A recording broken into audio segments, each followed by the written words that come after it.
উজানের পাহাড়ি ঢল ও ভারী বৃষ্টিপাতের কারণে লালমনিরহাট ও রংপুরে তিস্তার পানি বিপদসীমার উপর দিয়ে প্রবাহিত হচ্ছে।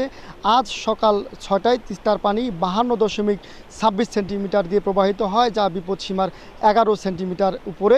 এরপরে তিস্তার পানি দুপুর ১২টায় তিস্তার পানি ১৫ সেন্টিমিটার এবং এখন প্রায় ১৬ সেন্টিমিটার উপর দিয়ে প্রবাহিত হচ্ছে। তিস্তার পানি হু হু করে বৃদ্ধি পাচ্ছে। এর ফলে লালমনিরহাট ও রংপুরে যে সংযোগ রয়েছে, তিস্তা মহিপুর সংযোগ, সেই সংযোগ এর সাথে যে বেড়িবাঁধ রয়েছে, সেই বেড়িবাঁধের এক অংশে ভাঙন দেখা দিয়েছে। আমি এই মুহূর্তে অবস্থান করছি রংপুরের লক্ষ্মীটারি ইউনিয়নের শঙ্করদহ গ্রামের। এই গ্রামের যে তিস্তার সড়কের যে বেড়িবাঁধটি রয়েছে, সেই বেড়িবাঁধের মাথায় ভাঙন দেখা দিয়েছে এবং এখানে যে জিও ব্যাগ এবং হেভি করে তৈরি করা, অনেক শক্তিশালী করে তৈরি করা যে পাথর কনক্রিট রয়েছে, সেই পাথরগুলো ভাঙতে শুরু করেছে এবং মাথার অনেক অংশ ভেঙে গেছে।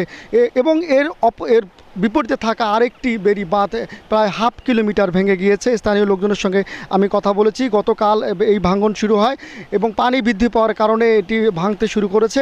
এর ফলে এই লালমনিরহাট এবং রংপুরের যে সংযোগ সড়কটি রয়েছে, সেই সংযোগ সড়কটি একেবারে হুমকির মুখে পড়েছে এবং সেটি যদি ভেঙে যায় তাহলে এই দুই জেলার যে সংযোগ একেবারেই বিচ্ছিন্ন হয়ে যেতে পারে বলে স্থানীয় লোকজন বলেছেন।